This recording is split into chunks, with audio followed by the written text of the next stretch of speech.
The air in the lower archives always carried a specific scent, a dry, papery dust, mingled with the faint metallic tang of old iron and the deeper, earthy breath of stone. It was a smell I'd come to associate with purpose, with the quiet dignity of forgotten narratives.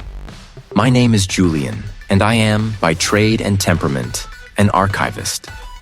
Precision was my mantra. Every document, every brittle photograph, every leather-bound volume had its place, its meticulously logged entry in the digital catalog, its corresponding physical location on a shelf, in a drawer, or within a climate-controlled vault. My mornings began with the ritualistic clink of keys against the heavy steel door that sealed off the sub-basement levels, a labyrinth of shelves that snaked deeper than most people ever knew the library possessed. These weren't the public access stacks. This was where the city's true history slept, undisturbed for decades, sometimes centuries. My task was to wake it, to categorize and preserve. Today, the usual hum of the ventilation system felt just a touch off-kilter, a low thrum that vibrated through the concrete floor and up into the soles of my sensible work boots. It was probably nothing, just a loose panel, but my internal barometer for order was finely tuned. I moved through the narrow aisles, my cart laden with acid-free folders and a portable scanner, checking inventory against the digital ledger on my tablet. Shelf 7B, Section Gamma 9. The local historical society's collection of early 20th century civic records. Standard stuff. But as I reached the designated bay, something snagged my eye. Not on the shelf, but tucked away behind a row of oversized ledgers, almost completely obscured. It wasn't logged. It wasn't even labeled. An anomaly. My brow furrowed. I prided myself on knowing every inch of these catacombs, every forgotten nook. This was an affront to my carefully constructed order. I pulled out the heavy ledgers, their pages smelling of stale ink and dry rot, and exposed the object. It was a wooden box, roughly 12 inches by 18, and perhaps 8 inches deep. The wood was dark, stained almost black, with no varnish, no discernible markings, no address label, no inventory number. Nothing. Just plain, dark wood. Its surface felt rough, unplaned, almost like salvaged timber. A flicker of unease, faint but persistent, stirred in my gut. This wasn't just uncatalogued. It felt clandestine. My gloved fingers traced the grain of the wood. It was heavier than it looked, solid. There was no latch, no visible hinge. It appeared to be sealed, perhaps nailed shut from the inside, or just a very tight fit. Curiosity, a more powerful force than even my devotion to order, began to assert itself. Who would leave an unmarked box in the deepest recesses of the library, hidden behind official records? And why? Strange. I carefully maneuvered the box onto my cart, the wheels groaning under its unexpected weight. I retrieved my archival toolkit, a set of fine-tipped probes, a magnifying glass, a small, soft brush. After a few minutes of careful examination, I found it. A hairline seam, almost invisible, running along one edge. It wasn't nailed shut. It was a sliding lid, expertly fitted. With a gentle, persistent pressure from a flat-edged probe, the lid slowly, almost reluctantly, began to give way. The scent that wafted out was unlike anything I'd encountered in the archives. It wasn't the usual musty paper or leather.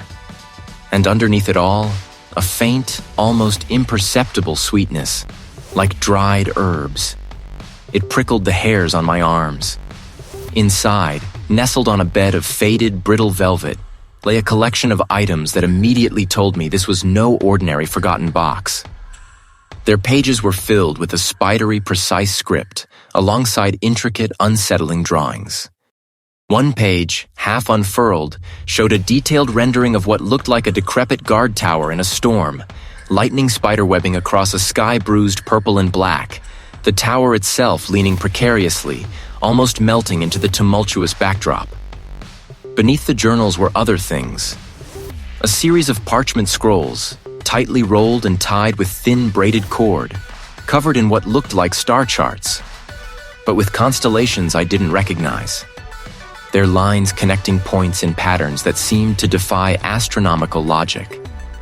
And then, a small, heavy disk of tarnished silver, etched with symbols that pulsed with an almost visual hum, like a forgotten language vibrating just beneath the surface of my understanding.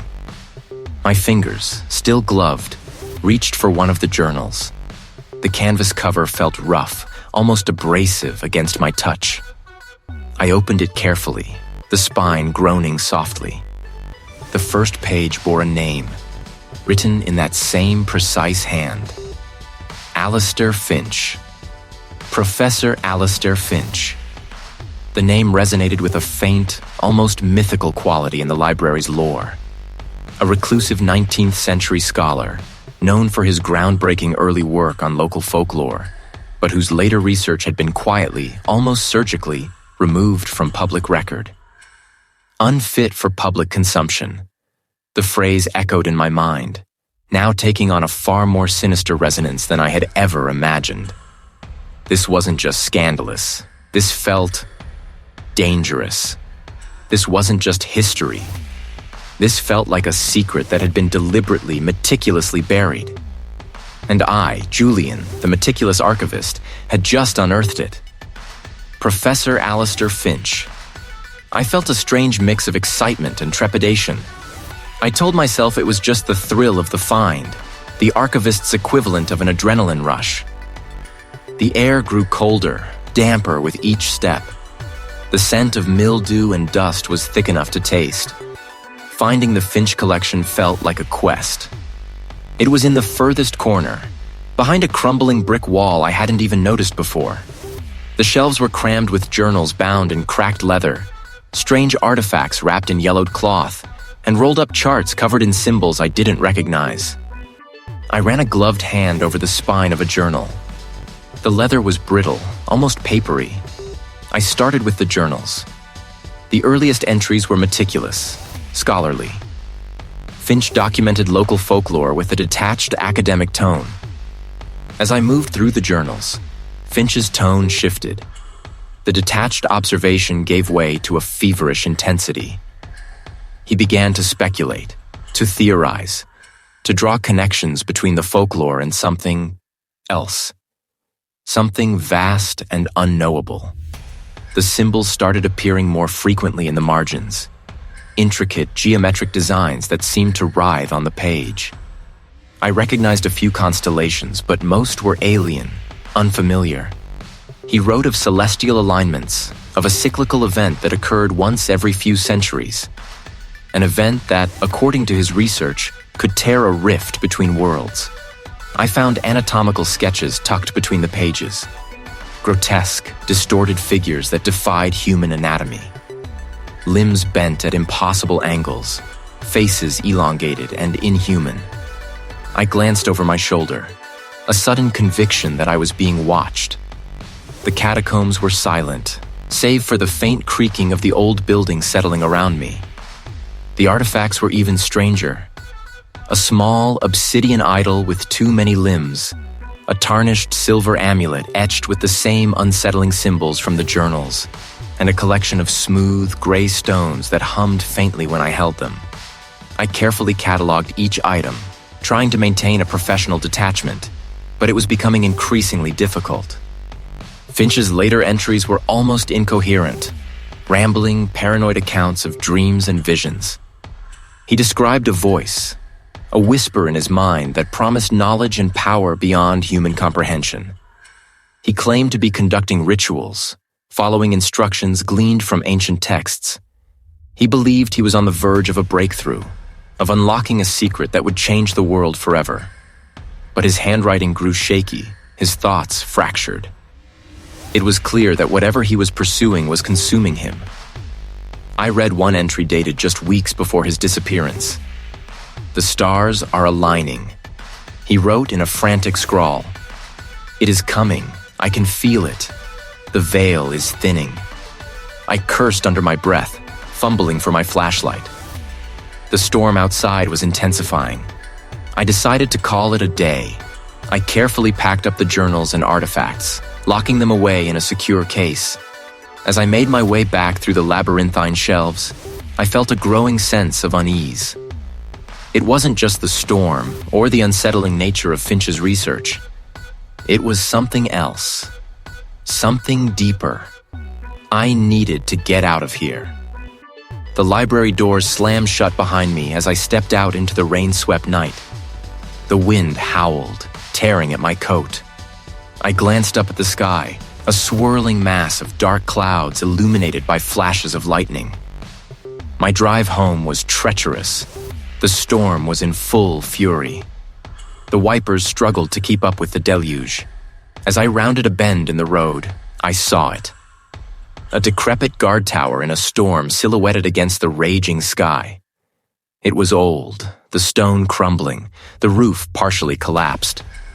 I'd passed it 100 times before, never giving it a second thought. But tonight, it looked different. Ominous. As I drove past, I could have sworn I saw a figure standing in the tower's ruined doorway, watching me. I gripped the steering wheel tighter, my knuckles white. I pressed down on the accelerator, desperate to put distance between myself and that tower, and the feeling that I was no longer alone in the world. Finch's words echoed in my mind. It knows I am here. The storm hadn't let up. If anything, it had grown more insistent, a relentless battering against the old library's stone shell.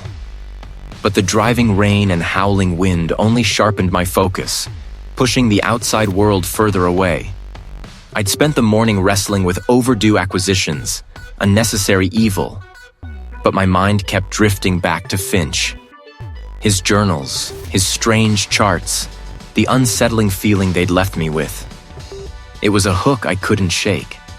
So, as dusk bled into a bruised, stormy night, I found myself back in the catacombs, the air thick with the scent of dust and forgotten paper. The single bare bulb above my work table cast a harsh, unforgiving light, making the shadows dance in the cavernous space. I'd retrieved the sealed box, its heavy lid a familiar weight, and laid out Finch's final, most peculiar journals. These were the ones deemed unfit, the ones a former head archivist had locked away with a note that simply read, "Proceed with extreme caution. Contents highly disturbing." Disturbing, I muttered to myself, adjusting my spectacles. That's one word for it. I picked up a thin, leather-bound volume, its pages brittle, filled with Finch's frantic, looping script. He'd begun to replace words with symbols, hieroglyphs that seemed to writhe on the page. It appeared repeatedly, sometimes alone, sometimes part of a larger, more intricate diagram that looked less like astronomy and more like a fever dream rendered in ink. The silence of the catacombs was usually a comfort, a deep, padded hush. Tonight, it felt different. It felt brittle. A sudden gust of wind outside rattled the distant, grimy windows that lined the upper reaches of the main hall, a sound that echoed down the stone corridors, and the bare bulb above me flickered. Once, twice. I frowned, glancing up at the ancient wiring. Old building, old problems, I told myself. The storm was probably putting a strain on the grid. I leaned closer to the journal, trying to decipher a particularly dense passage. What was he talking about? Local folklore? Some obscure philosophical text? It felt too specific, too personal. It felt like a draft, a sudden drop in temperature right behind my neck. I shivered, pulling my worn cardigan tighter. I looked over my shoulder, half expecting to see a window or an open vent, but there was nothing but solid, ancient stone. The catacombs were notorious for their unpredictable drafts, currents of stale air that seemed to appear from nowhere. It was just the building settling, I reasoned, or the storm finding its way in through some forgotten crack. I went back to Finch's scrawl, my eyes scanning for any hint of a key, a Rosetta Stone to his madness. That's when I heard it. Faint. So faint I almost dismissed it as the rustling of the brittle pages, or the creak of the old wooden table. Not a single word, not even a distinct syllable, but a low, sibilant murmur, like dry leaves skittering across pavement, or sand shifting in a breeze. I froze, my hand hovering over the journal. My heart gave a little skip. "Hello?" I called out, my voice sounding unnaturally loud in the vast space. The echo swallowed my question, leaving only the sound of the storm outside. Nothing. Just the wind, I told myself, playing tricks. Or maybe the building's old pipes. I'd been down here too long. Fatigue was setting in, making my ears play tricks. I rubbed my temples, trying to clear my head. I needed a break, maybe some strong coffee. But the urge to understand Finch, to unravel this disturbing tapestry he'd woven, was too strong. I couldn't leave it. Not now. Another flicker from the overhead bulb. This time, it didn't just dip. It stuttered, like a dying breath, before blazing back to full intensity. I spun around, my chair scraping loudly on the stone floor. Just the towering, silent shelves. My breath hitched. My rational mind was scrambling for explanations. The storm, the old wiring, my own exhaustion. But my gut, a primal, insistent voice, was telling me something else. It was telling me I wasn't alone. I stared into the gloom, past the rows of forgotten books, towards the entrance to the deeper, less frequented tunnels of the catacombs. The air down there seemed to shimmer, or perhaps it was just my tired eyes. I could hear the storm still raging, the distant, mournful wail of the wind seeming to emanate from the very walls. Through a high, arched window near the main library entrance, I could just make out the silhouette of the decrepit guard tower in the storm, a jagged finger against the tumultuous sky, looking like a forgotten sentinel weathering an endless assault. Closer this time, more distinct.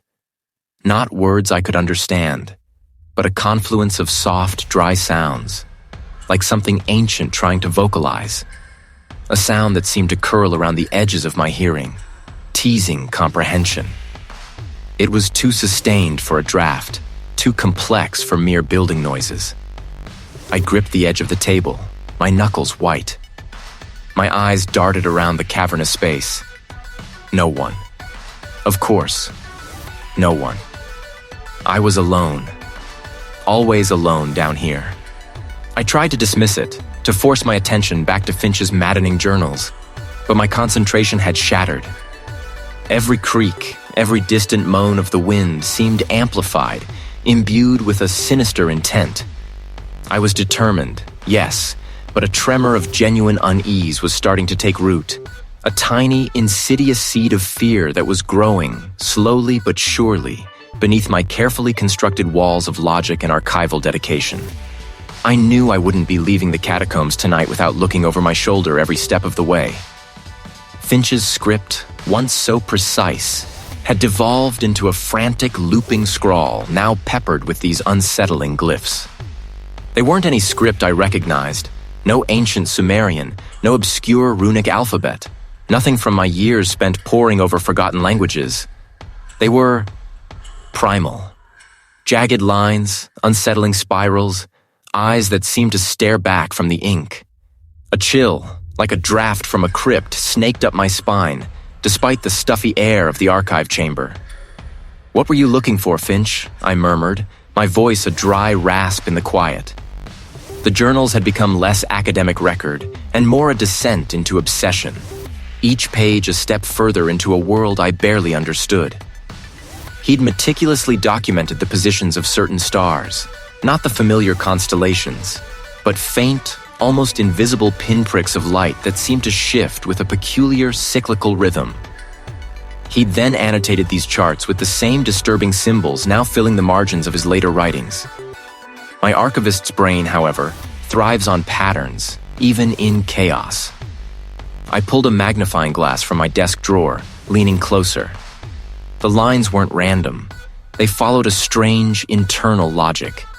Finch hadn't abandoned reason entirely. He'd simply found a different one. I began to cross-reference the star charts in the journal with the cryptic dates he'd marked. There was a convergence, a point where several of these unusual celestial bodies aligned, a precise moment that repeated itself over vast stretches of time, yet was now rapidly approaching. My fingers ached from gripping the journal. My eyes strained.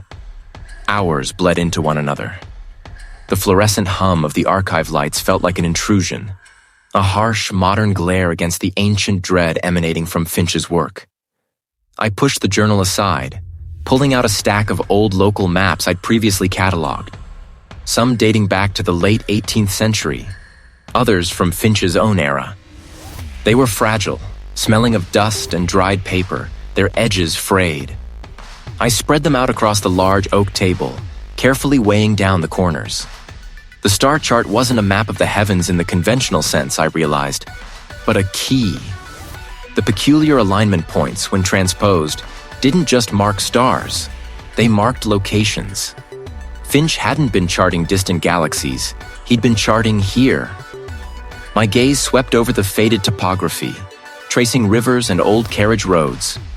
One particular convergence of symbols on Finch's star chart, a nexus of intersecting lines and glyphs, seemed to correspond with a specific, isolated point on the maps.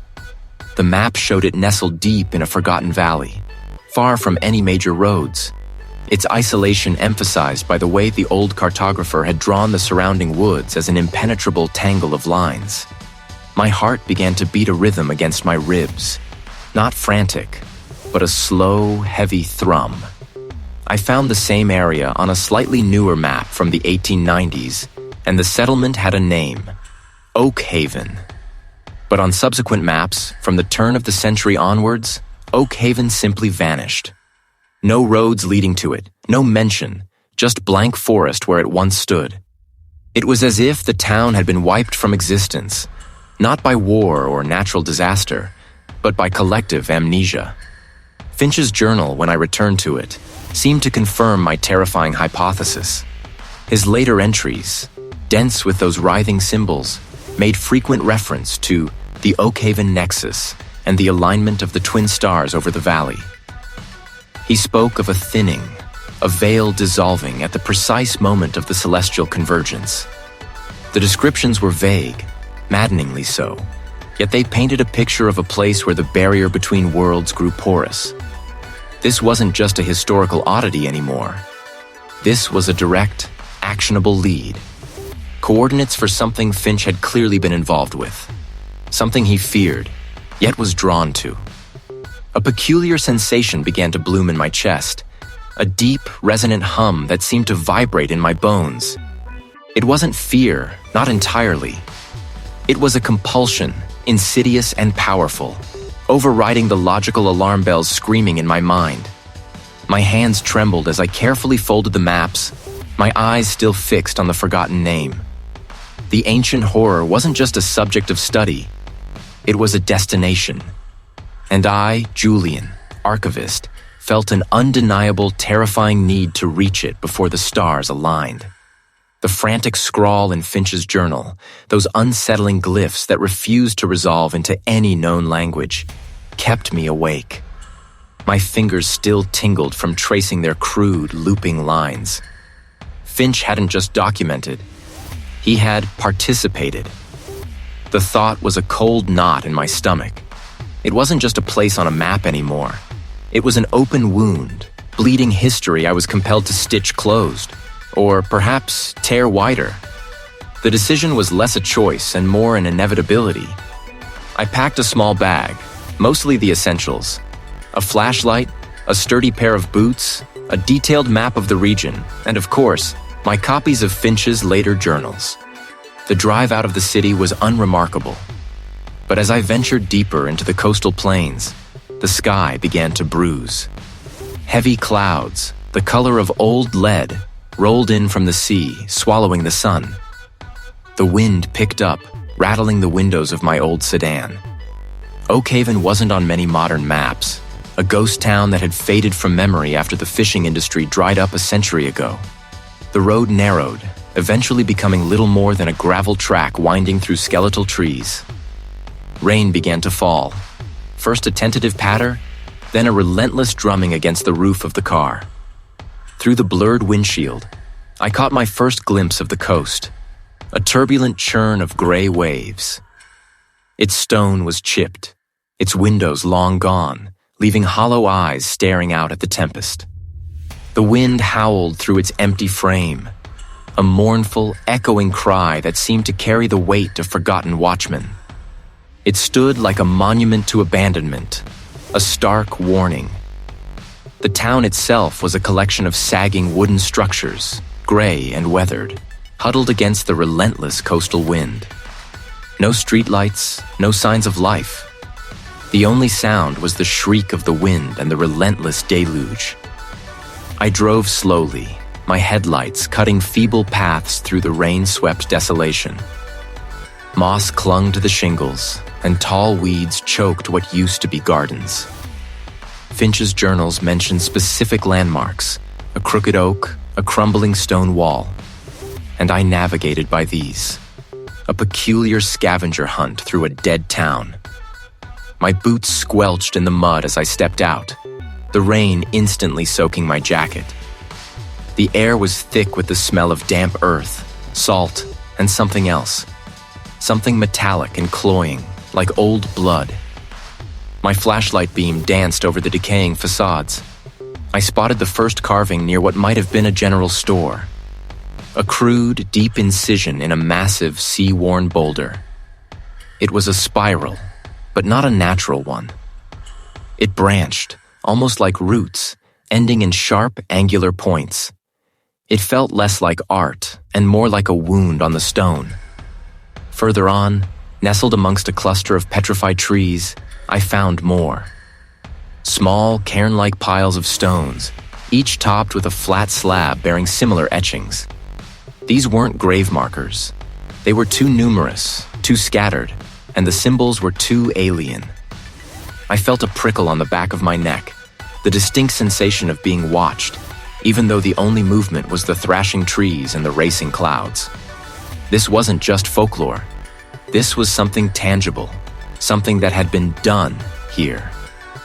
Finch's house was set apart from the main cluster of buildings, perched on a slight rise overlooking the stormy sea. It was larger than the others, a 2-story Victorian, its paint long peeled away, its porch collapsing. The windows were either shattered or boarded up, giving it a blind, vacant stare. A single, gnarled tree, twisted by generations of wind, clawed at the side of the house. The rain streamed down its rotting timbers, making the whole structure seem to weep. Pushing through the overgrown gate, its hinges shrieking in protest, I approached the front door. Boards groaned under my weight as I moved through the empty rooms. Furniture was gone, but the ghost of its presence remained in faded patches on the wallpaper. Dust motes danced in the weak light filtering through the gaps in the boards, like tiny, frantic spirits. I found the ritualistic chamber not beneath the floorboards, as I'd initially suspected, but in the basement. The door was secured with a rusty, ancient padlock, but the metal had corroded so badly that a firm kick snapped it open with a metallic clang that echoed through the silent house. Beyond the door, a narrow, winding staircase descended into absolute blackness. This was older, much older. The steps were uneven, slick with dampness. The staircase opened into a circular chamber carved directly out of the earth. It wasn't a natural cave. The walls were too smooth, the angles too deliberate. This was an underground bunker, a hidden space meticulously constructed. Around it, the floor was covered in the same strange glyphs I'd seen in Finch's journal, painstakingly carved into the rock, almost glowing faintly under my flashlight. They weren't just drawings on paper, they were etched into the very foundation of this place, pulsating with a terrible silent power. Here, in this silent subterranean tomb, the journals weren't the ramblings of a madman. They were a roadmap, a blueprint for something ancient and horrifying. The pre-human entity, the celestial event. It wasn't a metaphor, it was real, and I was standing in its crucible. This was no longer an academic pursuit. It was a confrontation, The growing influence. Sleep offered no escape. Each time I closed my eyes, Finch's glyphs swam behind my eyelids, morphing into grotesque faces that leered and whispered promises I couldn't understand but instinctively knew were malevolent. I jerked awake, heart hammering against my ribs, sheets twisted around my legs. The digital clock on my nightstand glared 3:17 a.m. Again. The archives were getting to me. More than getting to me. They were burrowing into my mind, planting seeds of dread that blossomed in the darkness. It wasn't just the journal, or the star charts, or the unsettling implications of Finch's research. It was a feeling, a constant prickling awareness that I was being watched. I forced myself out of bed, brewed a pot of strong coffee, and tried to focus on anything but Finch. Anything but Oakhaven. I spent the morning cataloging a newly acquired collection of local maps, meticulously noting the paper type, the ink used, the cartographer's signature. It was a futile attempt to regain control, to impose order on the chaos that was steadily consuming me. By afternoon, the feeling intensified. A persistent pressure behind my eyes, a low hum that seemed to vibrate in my very bones. I couldn't shake the image of the glyphs, the way Finch had traced them in the journal with such feverish intensity. What had he been trying to summon? What had he unleashed? I knew I had to go back. Avoiding the archives wouldn't make the feeling go away. Armed with a thermos of coffee and a flashlight with fresh batteries, I descended into the catacombs. Something acrid, almost metallic. The silence was heavier too, pressing down on me like a physical weight. I made my way to Finch's collection, my footsteps echoing eerily in the cavernous space. The journal lay open on the table, exactly where I'd left it. The glyphs seemed to pulse in the dim light, drawing my gaze. I resisted the urge to touch them, to trace their contours with my fingers again. Instead, I focused on the artifacts scattered around the table. A tarnished silver locket, a collection of strangely shaped stones, a dried, brittle flower pressed between the pages of a leather-bound book. And then I saw it. Tucked away in a corner, half hidden beneath a pile of Finch's notes, was a small obsidian dagger. It was unlike anything I'd ever seen. The blade was perfectly smooth, polished to a mirror sheen, and the handle was carved with intricate symbols that seemed to writhe and shift as I looked at them. But what struck me most was the feeling emanating from it. A subtle, almost imperceptible vibration that resonated deep within my chest. A pulse. I reached out and picked it up. The moment my fingers closed around the handle, a jolt of energy coursed through me, making my vision blur. The hum in my bones intensified, rising to a deafening crescendo. I gasped and dropped the dagger, stumbling backward. The images vanished as quickly as they had appeared, leaving me shaken and disoriented. The hum subsided, but the feeling of being watched remained, stronger than ever. I fumbled for my flashlight, my heart pounding in my chest. But then it came again, closer this time, a sibilant murmur that seemed to coil around my ears. It wasn't a language I recognized, but I understood its intent. It was a summons. Panic clawed at my throat. But there was nothing there. I burst through the heavy oak door that led out of the archives and into the main library, slamming it shut behind me. I leaned against the door, gasping for breath, my body trembling. The library was empty, silent, bathed in the soft glow of the emergency lights. I was safe. For now. But I knew it wouldn't last. And the obsidian dagger. I had a feeling it was the key. Later that night, a storm raged outside. Rain lashed against the windows and the wind howled like a banshee. I watched the storm, a growing unease in my heart. The celestial event was almost upon us. I felt sure of it. Sleep came fitfully, plagued by nightmares more vivid and terrifying than ever before. This time, I didn't just see the glyphs. I heard them. And they were growing louder. The influence was spreading. Sleep offered no escape. The room was dark, but the air felt thick, heavy with unseen things. I couldn't stay. There was one last desperate lead. A cryptic annotation in the margin of Finch's third journal. A faint sketch of a crumbling structure beside a date, rapidly approaching. It wasn't a location I recognized from any local maps, but it had a familiar, unsettling silhouette, like something I'd seen in the periphery of Finch's own landscape sketches. I'd spent hours cross-referencing, finally pinpointing a long-forgotten landmark on an old surveyor's chart. An abandoned coastal lookout, miles from any paved road. A place the sea had been slowly reclaiming for decades. I drove through the pre-dawn gloom, the sky bruised purple and gray, rain starting to patter against the windshield. By the time my old sedan shuddered to a halt on a rutted track overlooking the churning gray expanse of the ocean, the heavens had opened. Wind howled, whipping the rain into stinging needles that hammered against the glass. The air tasted of salt and impending doom. Through the sheeting downpour, I could just make out the jagged silhouette I'd sought. Stone blocks, once meticulously laid, were now crumbling, smeared with black mold and thick green lichen. The upper levels had collapsed inward, leaving a gaping maw where a watchman's eyrie once stood. The only path to it was a narrow, treacherous track of loose shale that clung precariously to the cliff edge.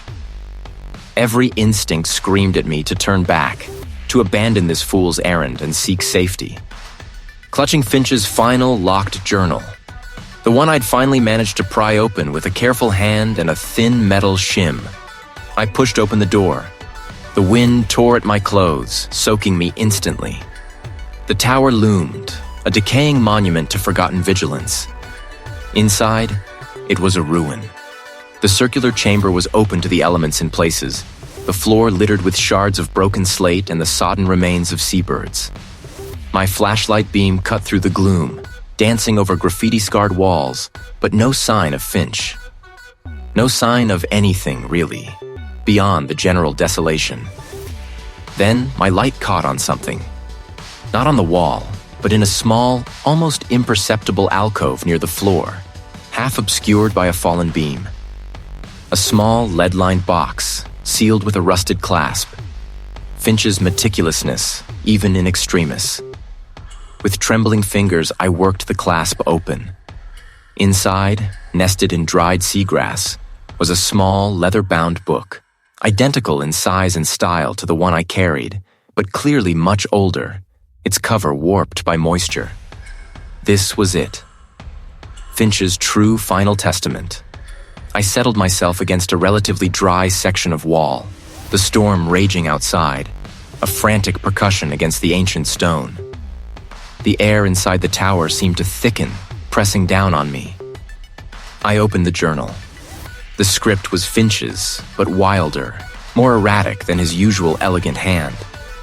The ink bled in places, as if he'd been writing in the rain, or perhaps weeping.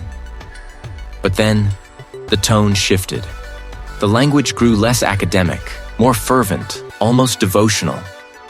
He spoke of the Great Sleeper, an entity not of this world, yet bound to it by ancient pacts and cyclical alignments. Finch wasn't a scholar trying to document a forgotten horror. He was a zealot. The entries grew clearer, more horrifyingly explicit. He wasn't trying to stop the entity. He was trying to awaken it. The celestial alignment wasn't a threat to be averted, but a precise, preordained moment, a window. And the archives, the very place I had worked, had become his chosen nexus, a carefully prepared conduit, its ancient stones and forgotten histories resonating with the entity's dormant power. The library's heart beats with the old pulse. Finch had scrawled, his words practically vibrating off the page. A perfect cradle. The veil thins there, thinner than anywhere else. He'd used his position, his access, his meticulous nature to transform the very repository of human knowledge into a sacrificial altar, and the dagger. The peculiar obsidian blade with the strange glyphs that I had found among his artifacts. He mentioned it on the next page, his script almost illegible now. The focus, the key, it draws the current, channels the will. Blood will open the door, but the blade will hold it. My stomach churned. Blood? Whose blood? Finch wasn't a warning. He was an invitation. He had meticulously laid the groundwork for a monstrous return, and I, in my naive pursuit of knowledge, had unknowingly walked right into his trap. The celestial alignment wasn't just approaching, it was almost here. And I was part of it now, whether I liked it or not. The storm outside roared, a hungry, waiting sound. My stomach still churned, a knot of icy dread tightening with every beat of my heart. Finch wasn't a warning. He was an invitation.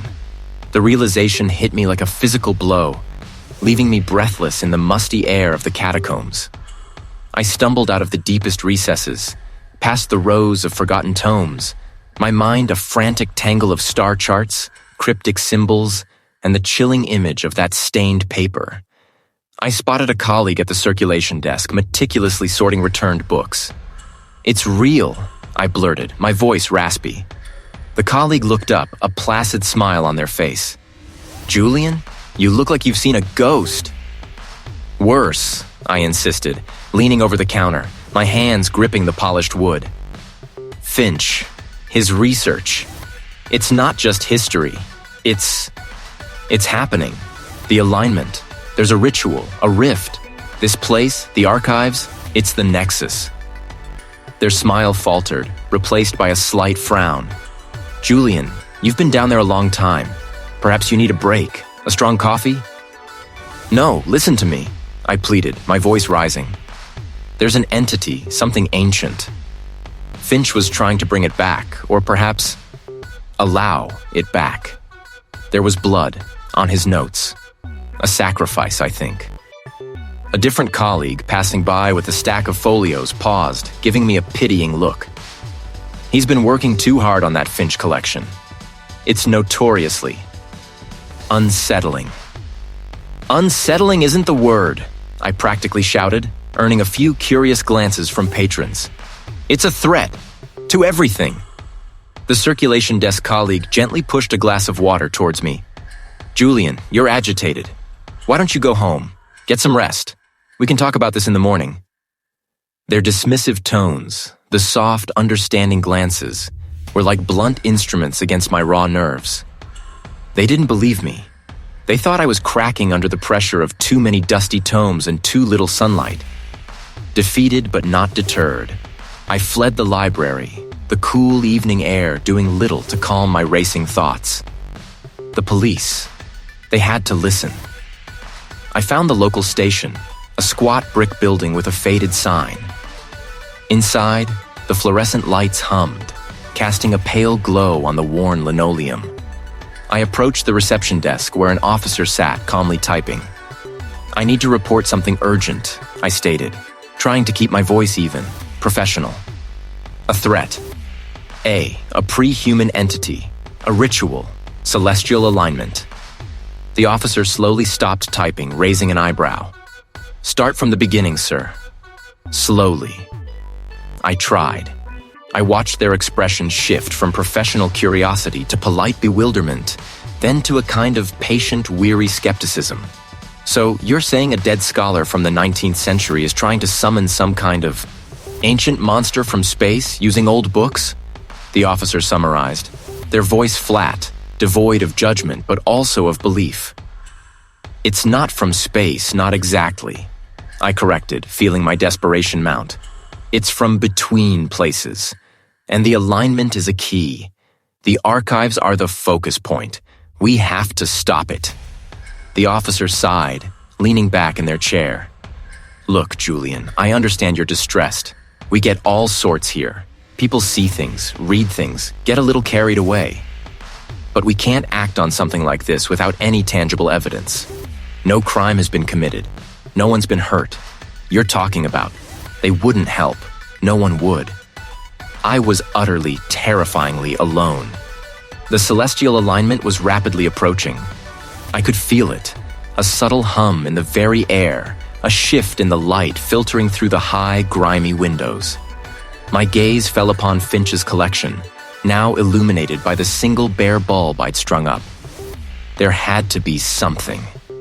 Finch was obsessed with this entity, but even the most zealous devotee must have understood its inherent danger. He must have documented its weaknesses, its vulnerabilities. I tore through the journals, scattering loose pages, my fingers smudged with ancient dust and ink. I needed concrete information. I needed a counter-ritual, a protective measure, anything to halt the encroaching horror. My eyes scanned page after page of dense, archaic script, cross-referencing astronomical diagrams with strange geometric patterns. Finch's scrawled handwriting, once a source of fascination, now seemed a taunting maze. Hours blurred into an eternity. My head throbbed, my eyes burned. Just as despair threatened to swallow me whole, I found it. Not a complete solution, not a detailed plan, but a series of fragmented notes, almost hidden within a larger treatise on ancient burial rites. They described a specific arrangement of lines and curves, a symbol recurring across different cultures, often etched into boundary stones or the foundations of temples. Finch had referred to it as the binding sign, a glyph designed to reweave the fabric, to hold the tear, to quell the hunger. It was an ancient warding glyph, not to destroy, but to contain. A sliver of desperate hope ignited within me. But the notes were maddeningly incomplete. I snatched a crude map Finch had sketched, marked with a faint X near the coast, and shoved it into my pocket. The storm had broken, a ferocious tempest lashing the city. Rain hammered against the library's ancient walls as I slipped out, the wind tearing at my clothes. My car, usually a comforting cocoon, felt fragile, exposed. I drove through sheets of rain, the wipers struggling against the deluge, the tires hydroplaning on slick roads. The world outside was a blurry, churning monochrome. Eventually, the road dwindled to a muddy track, impassable for the vehicle. I abandoned it, continuing on foot, the wind a physical force pushing against me. The path wound upward, slick with mud, until I saw it through the driving rain. A silhouette against the tumultuous sky. Lightning forked across the heavens, briefly illuminating the jagged cracks in its ancient walls, making it look like a broken tooth against the angry sky. I had found Finch's next clue, but standing at the base of that ruined tower, with the storm screaming around me, I felt less like a discoverer and more like prey. I just stood there, the implication like a lead weight in my gut. Finch hadn't just researched a way back for it. He'd prepared for it. And I, like an idiot, had been his unwitting assistant, dusting off the welcome mat. My breath hitched. The air in the archives, usually thick with the scent of old paper and dust, now carried something else. A faint metallic tang like distant lightning. Then the lights flickered. Not just the old fluorescent tubes, but the very quality of the light. It shifted, deepening into a bruised purple, then a sickly green, before snapping back to a dim yellow. Outside, through the high, arched windows, the sky was no longer merely overcast. It pulsed. A raw, angry bruise spreading across the twilight, crisscrossed by veins of lightning that didn't just flash, but crawled across the churning clouds. A low thrum began to vibrate through the floorboards, a sound that wasn't structural, but felt. It resonated in my teeth, a deep, unsettling hum that seemed to originate from everywhere and nowhere at once. The shelves, usually so stoic and laden, began to subtly shudder. A book, a heavy tome on medieval cartography, slid from its perch, hitting the polished wood floor with a dull thud. Then another, and another, not falling due to tremor, but ejecting themselves, pages fluttering like trapped birds. My gaze snapped to the highest window, the one that offered a sliver of a view of the bay on a clear day. Now, through the swirling, unnatural gloom of the storm, I could make out its silhouette. But tonight, it wasn't just there. It was glowing. A faint, sickly green luminescence pulsed from its highest point, an unholy beacon cutting through the driving rain. Finch's final diagram, a jumble of celestial charts and arcane architectural outlines, flashed in my mind. The tower. It was the anchor, the visible manifestation of the nexus. No, I whispered, the word lost in the growing cacophony. The humming intensified, rattling the glass in the window panes. A gust of wind, smelling of damp earth and something acrid, tore through the ventilation system, carrying with it a chorus of faint, whispering voices. I had to move. The warding glyph. Finch's last, desperate act of defiance, hidden in plain sight among his ritual preparations. A small, obsidian disc, etched with symbols I still didn't fully comprehend, but which his journal had explicitly called the counterweight. It wasn't about destroying the ritual, his notes had said, but disrupting its focus, redirecting the flow, buying time. Time for what? I didn't know, but it was all I had. I shoved past a cascade of falling scrolls, their brittle parchment tearing as they hit the floor. They stretched, elongated, twisting into forms that hinted at limbs and gaping maws, but never quite solidified. They writhed at the periphery of my vision, slipping away when I tried to focus, leaving only the impression of something wrong. The humming sharpened, becoming a high-pitched whine that drilled into my skull. The floor beneath my feet wasn't just vibrating. It felt like it was breathing. I stumbled, my hands scrabbling for purchase on a bookshelf. The wood felt slick, clammy, despite the dryness of the archives. The current is too strong. You are a pebble. I gritted my teeth, shaking my head violently. Finch's journal had specified the central rotunda, where the oldest, heaviest tomes were kept, directly beneath the archive's main skylight. The primary nexus. That was where the glyph had to go. As I pushed into the main hall, the transformation was undeniable. The vaulted ceiling seemed to stretch, growing impossibly high, the ornate plasterwork twisting into grotesque, organic patterns. Dust motes, usually dancing lazily in the sunlight, now swirled in tight, frantic eddies, coalescing into faint, shimmering outlines that darted through the air. One of them, denser than the others, drifted close, resolving into a vague humanoid shape, its movements jerky and unnatural. It didn't have eyes, but I felt its gaze, a suffocating weight that threatened to pin me in place. You are alone. No one will find you here. No one will remember. The words were a direct assault, aimed at my resolve. But I kept moving, my gaze fixed on the circular marble inlay in the center of the rotunda floor. That was the spot. Finch's notes had been painstakingly clear. As I neared the center, the manifestations grew bolder. They swirled around me, pressing in, their forms indistinct, but their presence undeniable and malicious. A sudden sharp crack rent the air. Above me, the massive skylight, usually a source of benign natural light, was now a kaleidoscope of pulsing, bruised purples and greens. I dropped to my knees, fumbling for the obsidian disc. It wanted me to give up, to despair, to become another forgotten archivist. With a desperate surge of will, I slammed the obsidian disc onto the marble inlay. A low, resonant hum, distinct from the entity's whine, emanated from the glyph. The air crackled. The swirling distortions around me recoiled, hissing like steam on a hot plate. The light from the guard tower outside flared, then dimmed, flickering wildly. The cracks in the skylight above me solidified, then, with a groan that echoed through the entire building, began to slowly, agonizingly, knit themselves back together.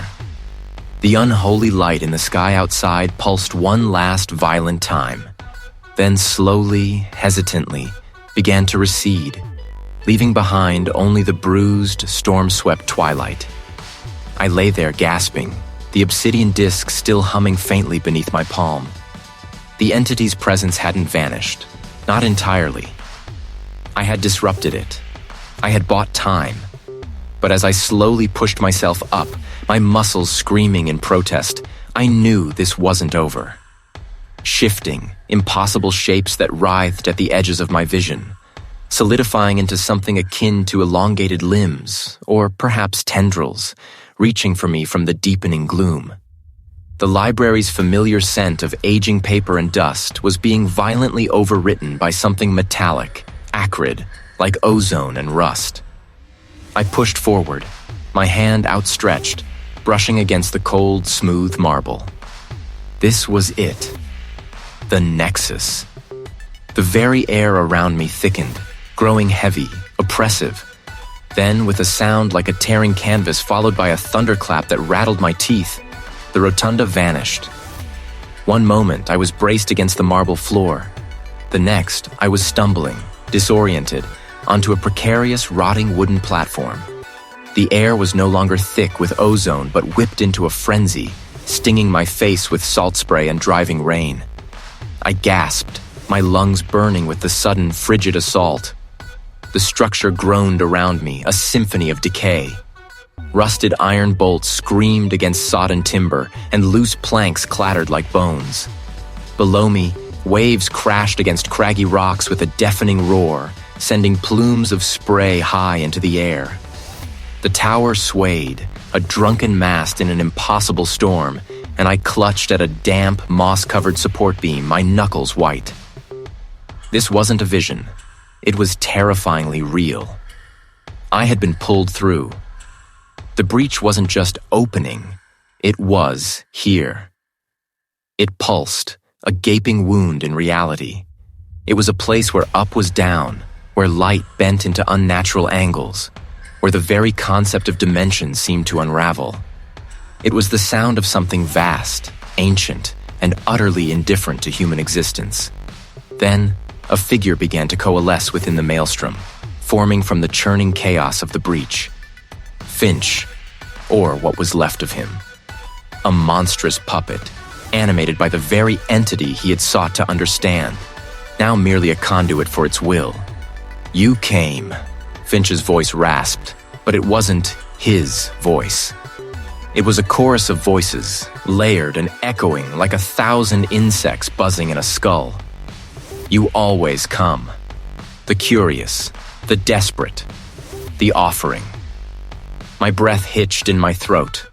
The storm outside raged, a furious accompaniment to the horror unfolding before me. He raised a hand, skeletal fingers tipped with jagged obsidian-like nails, pointing directly at me. The gesture was slow, deliberate, laden with ancient malevolence. The breach behind him widened further. For a fleeting, terrifying moment, I glimpsed something truly colossal within its depths. Not a shape. The very concept of light. This wasn't just about documenting history anymore. This was about stopping it. My hand instinctively went to the heavy, tarnished silver amulet I'd found tucked into one of Finch's later, more disturbing journals. An artifact he had described as a ward against the tearing, though he'd never fully explained its function. It felt hot against my skin, pulsing with a faint internal thrum that resonated with the entity's hum, but in opposition. "You won't have it," I choked out, my voice thin against the gale, but laced with a defiance I hadn't known I possessed. My mind raced, recalling Finch's feverish scribblings about counter-resonance and a temporary sealing of the veil. He'd failed, but he'd also left the blueprints. Finch's head tilted, an unnatural jerky motion. The 1,000 voices chuckled, a dry, rattling sound. "You think a trinket can hold back the tide? It merely delays the inevitable, Julian. It only ever delays." He lunged, a blur of tattered robes and impossible speed. I didn't have time to think, only to act. Clutching the amulet, I thrust it forward, not at Finch, but at the shimmering, expanding maw of the breach itself. The shriek was not from Finch, but from the breach itself. The colossal, unseen presence within recoiled. The impossible geometries flickered, contorted, and began to shrink. The emerald light pulsed, contracting the breach, pulling it back, like a wound reluctantly closing. The roaring wind lessened, the thunder subsided, and the guard tower, moments from collapse, seemed to stabilize, though its decay remained evident. I stood there panting, the amulet still warm in my hand, its light fading. The breach was not gone, not entirely, but it was contained. For now. The decrepit guard tower still stood, the storm still raged outside its walls, and the ocean still crashed against the rocks below. But the immediate, overwhelming threat had receded. I had delayed it. But for how long? And what had I truly sealed away? And where exactly was I now? The amulet, cold and heavy in my palm, met the shimmering edge of the breach with a shriek that wasn't sound, but a tearing in the fabric of my very being. Light, impossibly bright and utterly devoid of warmth, erupted. It wasn't a flash, but a sustained, violent expulsion, like a dying star spitting its guts into the void. The raw power of it slammed into me, throwing me backward. I felt my head crack against something hard, a sharp, blinding pain that momentarily eclipsed everything else. Then, a cascade. The breach, which had been expanding with an almost hungry eagerness, convulsed. It didn't shrink, not exactly, but it warped, twisting in on itself like a knot being pulled too tight. The air tasted of ozone and something acrid, like burnt metal and ancient dust. Finch, caught in the proximity, let out a guttural cry that was abruptly cut short. He didn't vanish or explode, but simply unraveled. His tattered robes, his gaunt form, even the air around him, blurred into a vibrating haze, then stretched thin, like taffy, before snapping out of existence. There was no residue, no lingering scent, just an emptiness where he had been. The light died, not fading, but collapsing inward with a sickening thump that vibrated through the stone floor and up into my bones. I lay there gasping, my lungs burning, my vision swimming with afterimages of that impossible light.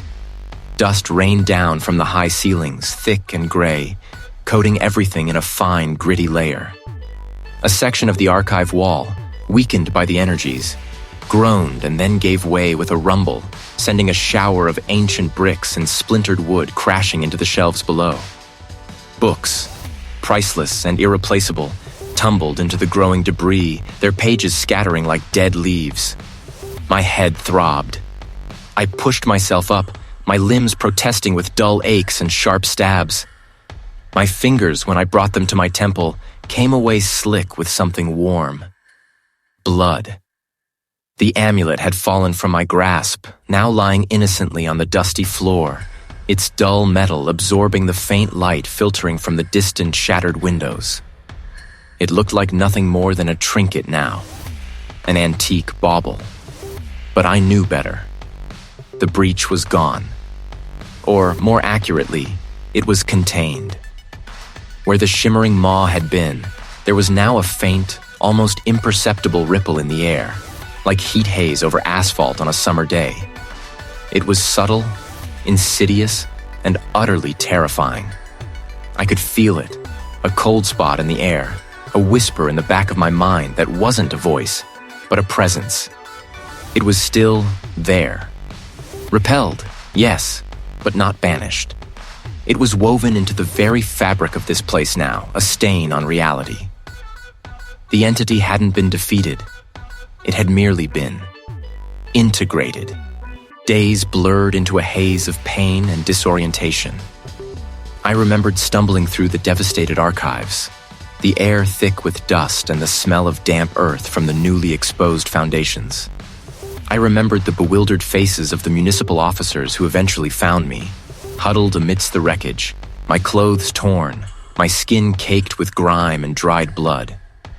They spoke in hushed tones, their eyes wide with a mixture of pity and suspicion. The official story, I gathered, involved a structural collapse, a gas leak, and a particularly violent electrical storm. No one mentioned the impossible light, the rending of reality, or the unmaking of a man. I kept my mouth shut. What could I say? I was taken to a place away from the city, a temporary shelter set up by the local authorities for those displaced by the storm's damage. The wind howled through its cracked stone, a mournful dirge that echoed the emptiness inside me. Rain lashed against the grimy windows, blurring the already desolate view. My body was a roadmap of bruises and cuts, a testament to the chaos I had survived. My left arm, I later learned, had been fractured in the fall, and my ribs ached with every breath. But the worst scars were not visible. The world felt different. Subtle, insidious shifts. The sky seemed a deeper, more bruised purple at twilight. The wind carried a faint, almost imperceptible scent of something ancient and mineral, like wet stone from an unearthed tomb. People seemed to move a little slower, their gazes a little more vacant. Or perhaps it was just me, seeing the cracks where I hadn't before. The entity hadn't torn a rift between worlds, not completely. Instead, it had merely thinned the veil. It had seeped in, a subtle poison, an imperceptible shift in the world's underlying hum. I sat in the guard tower, wrapped in a threadbare blanket, listening to the storm. The officials had asked me questions, gentle at first, then more insistent. They wanted to know about the archives, about Finch, about what I'd been doing down there. They found no trace of Finch, of course. No body, no belongings. Just the official story. I survived. I was profoundly changed. My eyes, I noticed in the warped reflection of a puddle outside, held a perpetual haunted quality. I knew the truth, a terrible secret that would forever isolate me. The peace was fragile, a thin veneer over a reality that had been irrevocably altered. The cycle would return. It was not a question of if, but when. And when it did, I would be ready. Or perhaps, I would just be waiting.